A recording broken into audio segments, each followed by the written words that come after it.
영장 집행 때 실탄 발포 명령 주장에 경호처 사실무근, 법적 대응. 안녕하세요. 서울의 모든 소식을 전하는 쇼 스포트라이트입니다.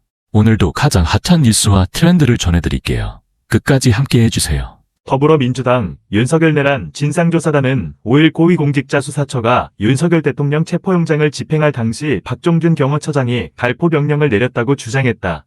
이에 경호처는 사실무근이라고 반박하며 법적 대응을 경고했다. 추미애 진상조사단장은 이날 국회 소통관에서 기자회견을 열고 중요한 제보를 받았다며 당시 박 경호처장으로부터 몸싸움에서 밀릴 경우 공포탄을 쏘고 안 되면 실탄도 발포하라는 명령이 하달됐다는 것이라고 말했다. 그러면서 경호처의 극렬저항은 윤석열과 김용현을 맹목적으로 따르는 일부 충성파 간부들이 주도하고 있다며 박 경호처장을 필두로 현장에 있었던 김성훈 경호처 차장과 이광우 경호본부장이 광적으로 직원들을 압박하고 독려했다는 것이라고 밝혔다. 앞서 공수처는 지난 3일 윤 대통령 체포 영장 불발 당시 출입기자단의 현장 인원들의 안전이 우려돼 영장 집행을 중단했다고 설명한 바 있다. 이와 관련해 추 단장은 공수처장이 말한 요원들의 안전 우려와 개인화기 소지에 대한 실제 상황이 확인됐다고 말했다. 또한 경호처가 추가적인 체포영장 집행에 대비해 관저에 철조망을 설치하고 완전 무장한 대테러팀을 투입할 계획을 세우는 등 극렬 저항을 준비하고 있는 것으로 알려졌다고 주장했다.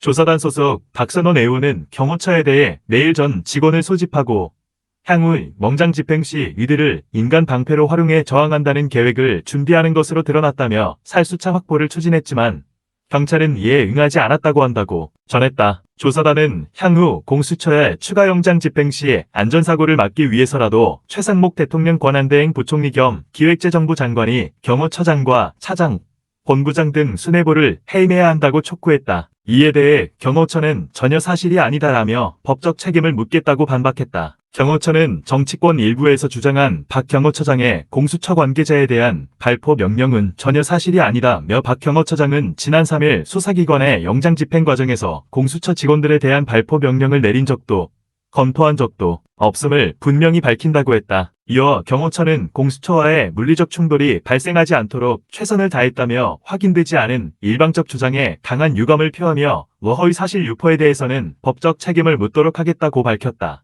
시청해주셔서 감사합니다. 마음에 드셨다면 공유하시고 팔로우도 꼭 부탁드려요. 곧 더 흥미로운 이야기로 찾아뵙겠습니다. 안녕히 계세요.